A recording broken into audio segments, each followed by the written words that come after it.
지난 한 주간 무더운 일기 속에서도 너무 힘들게 또 고단하게 살아오신 여러분들을 주님께서 큰 위로와 은혜가 가득히 임하기를 축복합니다. 많이 더우셨죠? 요즘 막 밤에 주무시는 것도 좀 쉽지 않을 텐데 너무나 무덥고 너무나 찌는 그런 풍경인 것 같습니다. 어쨌든 그런 가운데서도 우리가 믿음을 잃지 않고 하나님을 사모하는 그런 마음들을 계속 유지하시기 바랍니다. 혹시 여러분들 가운데 페인이라고 하는 말을 들어보셨어요? 페인. 제가 영상에 이렇게 참고적으로 여러분한테 보여드려야 되는데 지금 안 돼서 페인이라고 하는 말.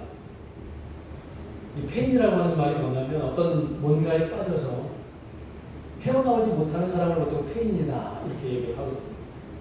그러니까 예를 들어서 도박에 빠진 사람을 도박 페인이라고 하고 요즘 인터넷 게임이나 이런 데 빠져 있는 사람을 그런 페인이라고 이렇게 얘기하거든요. 그러니까 어떤 일에 매몰돼서 다른 일을 전혀 못할 정도로 망가진 사람을 페인이라고 이렇게 얘기합니다. 굉장히 부정적인 언어죠. 여러분에게 아이고 당신은 페인 같네요 이렇게 얘기하면 굉장히 부정적인 언어인데 이 오늘 부정적인 언어를 새롭게 바꿔보려고 합니다. 바꾸려고 하는 것은 긍정적인 의미의 페인, 어떤 한 가지 일에 몰입하고 거기에 자신의 모든 것을 올인하는 그런 사람들이 어쩌면 더 아름다운 삶이 될 수도 있겠다 그런 생각을 해봅니다. 그러니까 부정적인 의미의 페인에서 긍정적인 의미의 페인을 제가 여러분들에게 한번 소개하려고 그러는데 그게 바로 예수의 페인이 된 예수 페인이 된 사도 바울을 여러분들에게 고백하려고 합니다. 사도 바울은 여러분들이 잘 아시는 것처럼 예수님을 인격적으로 만나기 전에는 어떤 사람이었냐면 아주 유대교의 철저한 신봉자였고 그 다음에 이 사람은 출세 지향적인 사람이었어요. 그러다 보니까 그때 당시에 예수 믿는 사람들을 잡아다가 고문하고 죽이고 하는 일에 앞장섰던 사람이 바로 이 바울이었어요. 그가 바울이 되기 이전의 이름은 뭔지 다 아시죠? 사울이었죠. 그런데 그가 예수님 믿는 사람들을 잡으러 가는 다마스쿠스라고 하는 그 다메섹으로 가는 도중에 부활하신 예수님을 만나게 돼요. 극적으로 만나게 됩니다. 그리고 나서 그가 완전히 그의 이후의 삶은 180도 달라지게 됩니다. 그 이후의 삶은 어떤 삶이냐면 자기에게는 예수님밖에 없는 죽으나 사나 예수님밖에 없는 그런 완전히 예수의 페인이 돼서 예수의 광인이 돼서 광인이라는 말이 무슨 말입니까? 미친 사람이 심하게 얘기하면 예수님에게 미쳐서 살아가는 인생이 바로 이 사도 바울이에요. 저도 조심스럽게 한번 기도해 봅니다.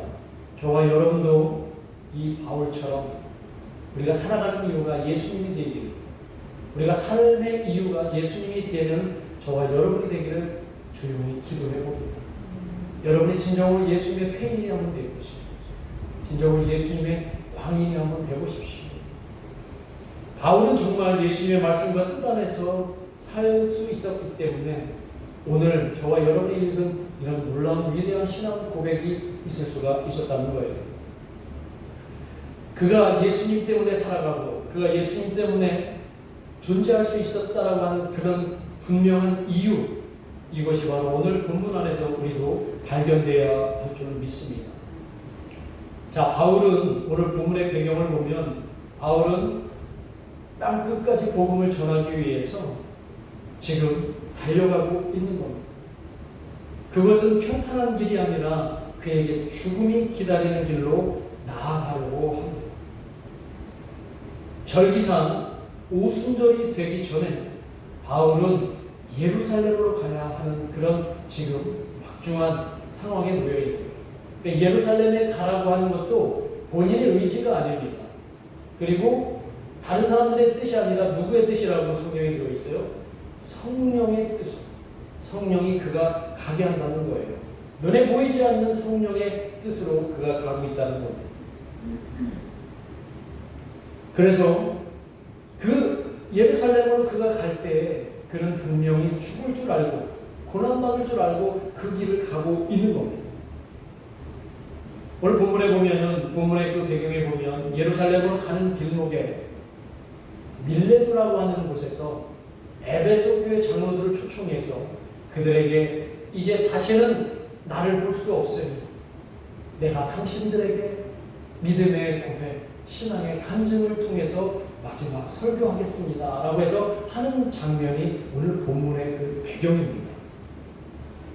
그 설교 내용은 어떤 내용이냐면 자신이 지금까지 어떻게 이 험난한 과정을 뚫고 올 수 있었는지 눈물로 간증을 하는 거예요. 숱한 위기와 위협 속에서도 그가 끝까지 놓지 않은 것이 있는데 그것은 바로 예수 그리스도의 이름이라는 것이죠. 오직 예수님만 붙들었고 오직 예수님만 따라갔던 그 사도 바울. 그래서 죽음이 뻔히 보이는 길일지라도 담대히 나아갈 수 있었던 것이 바로 이 사도 바울이었다는 거예요. 때로는 억울한 일을 당하고 부끄러운 일을 당하고 손해보는 일을 당했을지라도 그런 거 상관하지 않고 예수님만 붙들고 나아갔기에 그는 마침내 하나님의 놀라운 위대한 사람이 될 수 있었던 것입니다. 오늘 본문 22절과 24절에 보면 함께 우리 한번 같이 읽어보도록 하겠습니다. 자, 한번 여러분 크게 읽어보십시오. 시작.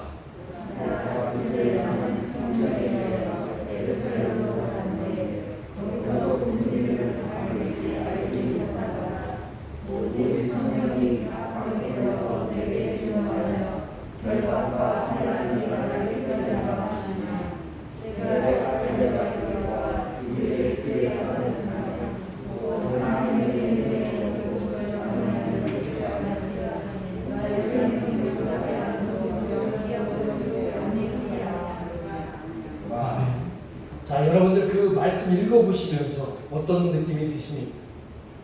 뭔가 결연한 의지가 느껴지지 않습니까? 보라, 이제 나는 성령에 매여 예루살렘으로 가는데 거기서 무슨 일을 당하는지 알지 못합니다. 오직 성령이 각성해서 내게 증언하여 결박과 환난이 나를 기다린다고 하는데 바울은 내가 달려갈 길과 주 예수께 받은 사명, 곧 하나님의 은혜의 복음을 증언하는 일을 내가 마치려 하면은 나의 생명조차 조금도 귀한 것으로 여기지 아니한다. 이 위대한 신앙 고백은 앞으로 그의 삶 앞에 고난과 죽음이 기다리는 그 예루살렘으로 담대히 나아갈 수 있는 근원을 이야기해 줍니다. 그 근원이 뭐예요? 그 이유가 무엇입니까? 예수님 때문이다. 예수님 때문에 자기 앞에 앞으로 도사리고 있는 모든 위협과 고난 담대히 뚫고 나가고 있다는 거예요. 작은 고통에도 또 적은 시련에도 그것도 견디지 못하고 쉽게 포기해버리고 쉽게 좌절해버리는 저와 비교해볼 때는 너무나 큰 신앙이다. 사도 바울의 그 위대한 신앙이 오늘 저를 너무나 왜소하게 만들고 작게 만드는 것 같습니다. 바울은 이 길을 순종하며 가겠다고 합니다. 예수님이 그의 마음속에 주인으로 자리하시니까 가능하다는 거예요. 내가 내 마음의 주인이 된 사람은 감히 실천할 수가 없는 놀라운 일입니다. 내 마음에 내가 주인이 아니라 예수님이 주인이 될 때 우리는 담대히 우리에게 당면한 모든 상황들을 뚫고 나아갈 수 있을 것이다. 여러분들에게 말씀을 드립니다. 여러분 일제강점기 때 이 바울의 신앙처럼 담대히 예수님만 붙잡았던 위대한 목사님이 계시죠. 주기철 목사님이라고 기억하시죠? 그렇죠? 산정원 교회를 담임하셨던 그 주기철 목사님, 그분이 순교를 당하셨는데 왜 순교당하셨는지 아십니까? 신사참배 안 했다. 일본 신에게 절하지 않겠다고 끝까지 버티셨습니다. 하나님 외에는 다른 사람을, 다른 신을 섬길 수 없는 그 믿음, 신사참배를 끝까지 거부하면 어떤 결과를 맞게 될지 뻔한 상황에서 이 주기철 목사님은 끝까지 누구를 붙잡은 거예요? 예수님만 붙잡았어요. 그리고 그 안에 예수님이 계셨기 때문에 이 주기철 목사님은 젊은 나이에 감옥에 투옥되고 모진 고문과 고난을 받으신 다음에 순교를 하셨습니다. 이 주기철 목사님에게는 누구밖에 없었던 겁니다. 예수님밖에 없었던 겁니다. 예수님이 바로 주기철 목사님의 삶의 이유였던 것이죠. 이 얘기를 제가 다시 한번 회자하면서 너무 부끄럽긴 합니다. 정말 저에게는 예수님이 전부입니다. 이 권 목사에게는 예수님이 정말 전부입니다. 바울처럼, 그렇게 주기철 목사님처럼 나는 내가 가진 것을 다 내려놓을 수 있고 오로지 주님만 쫓아갈 수 있을까? 내가 원하는 길이 아니라 주님이 원하시는 길을 나는 한순간도 고민하지 않고 단숨에 달려갈 수 있을까? 글쎄요. 너무나 제 자신이 초라해지고 부끄럽다는 생각을 말씀을 준비하면서 느꼈습니다. 세속적인 일에 얽매여서 그저 그냥 먹고 사는 문제에 매달려 있는 우리 자신의 모습들, 이 사도 바울처럼 우리가 그 신앙을 담겠다고 늘 기도하고 고백하죠. 이 주기철 목사님과 같은 그런 신앙을 우리가 담겠다고 늘 그렇게 속으로 되뇌이지만 여전히 우리는 세상 한가운데 서서 그 먹고 사는 문제에 천착해서 살아가는 우리의 모습을 볼 때 오늘 이 말씀으로 다시 한번 우리가 새롭게 변화됐으면 좋겠습니다. 먹고 사는 문제가 중요하지 않다는 게 아니라 제일 먼저 우리 마음속에 있어야 될 신앙적 가치가 무엇인가를 깨닫는 것이 중요하다는 것이죠. 세상적인 명예와 출세가 중요해서 하나님이 원하시는 일을 외면하고 우리가 살아가는 것은 오늘 사도 바울의 그 삶의 모습을 닮을 수 없다는 것이죠. 하나님은 저와 여러분에게 원하시는 일이 분명히 있습니다. 그리고 그 일을 위해서 우리는 담대히 나아가기를 또 기대하고 계십니다. 뻔히 내가 손해로 되는 줄을 알면서도 갈 수 있는 그 믿음을 하나님은 우리에게 소유하기를 바라십니다. 사도 바울과 주기철 목사님처럼 우리가 꼭 그렇게 살 수 있는 건 아니죠. 또 그렇게 살아야 되는 건 아니지만 적어도 내 신앙의 양심은 버리지 않고 살 수 있기를 주님의 이름으로 축원합니다. 여러분의 신앙의 양심을 그냥 세상에 버리지 않기를 바랍니다. 내가 살아가는 이유가 바로 예수님이 되고 내 삶의 이유가 예수님이 되었으면 좋겠습니다. 바울은 오늘 24절에서 이렇게 얘기합니다. 내가 달려갈 길, 이렇게 얘기합니다. 24절에 보면 내가 달려갈 길. 자, 이 표현은 내가 달려가야만 하는 어떤 의무적인 길, 뭐 이런 말이 아니에요. 이 말을 원어에 충실히 제가 해석을 해보니까 이 뜻은 뭐냐면 내가 기쁨을 안고 달려가는 길이라고 이렇게 원어에서는 해석이 되는 거예요. 기쁨을 안고 내게 주어진 길을 달려간다. 이런 의미랍니다. 하나님이 내게 맡긴 일을 억지로 해야 한다는 의미가 아니라 내가 기쁘게 즐겁게 차원해서 가는 그 길, 그 길이 신앙의 길이라는 거예요.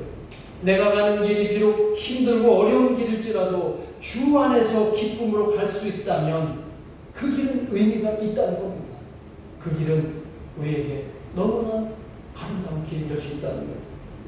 제가 지지난주에 그 1박 2일의 여정으로 지리산 종주를 했는데 우리가 36km를 중주를 했어요. 1박 2일 동안.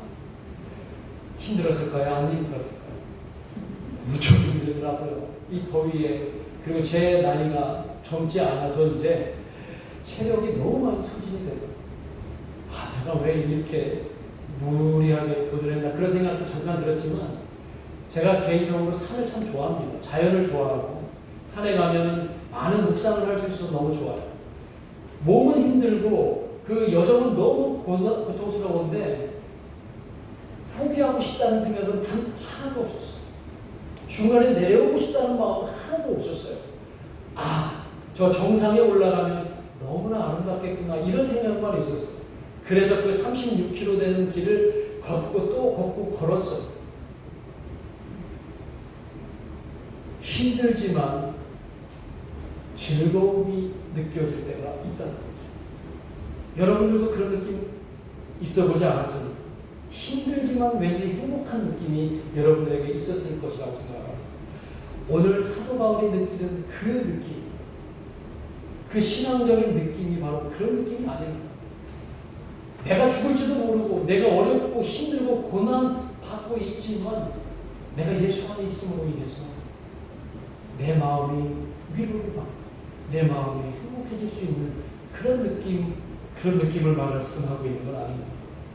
예수님을 믿는 신앙생활도 마냥 좋을 수는 없죠. 예수 믿는 게 어떻게 좋을 수 있어요? 예수 믿으면 많은 걸 포기해야 되는데, 예수님을 제대로 믿으려면 많은 걸 손해봐야 되는데, 세상적인 사람들과 비교했을 때 우리가 엄청 손해보는 게 많잖아요. 이 시간에 더운데 뭐 하려고 여기 와 있겠어요? 집에서 에어컨 시원하게 틀고서 누워서 TV 보고 재밌게 있으면 되는데, 근데 여러분들은 그런 것 과감하게 미루고 이 자리에 와 있는 것은 신앙생활 하면서 힘들지만 그 안에서 여러분들에게 주는 행복이 있기 때문에 바울이 느끼는 그런 이유, 예수님이 여러분 마음속에 있기 때문에 가능하다고 저는 믿습니다.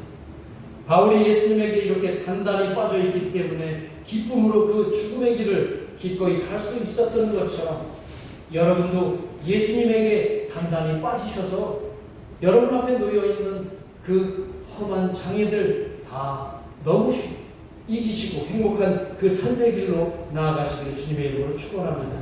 이것이 바로 진정한 예수 팬이라는 거예요. 그리고 바울이 그 길을 갈 수 있었던 또 다른 이유가 24절에서 밝히고 있는데, 주 예수께 받은 사명 때문에 그렇다. 예수님께 받은 사명 때문에 자신은 이 고단한 길, 죽음의 길일지라도 나는 기쁨으로 갈 수 있다는 것입니다.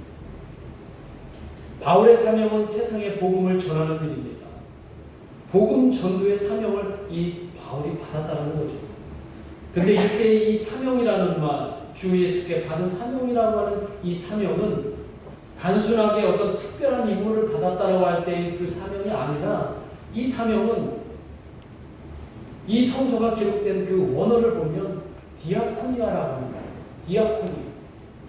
이 디아코니아라는 단어는 어떤 뜻이냐면 섬김, 봉사 이런 뜻이에요.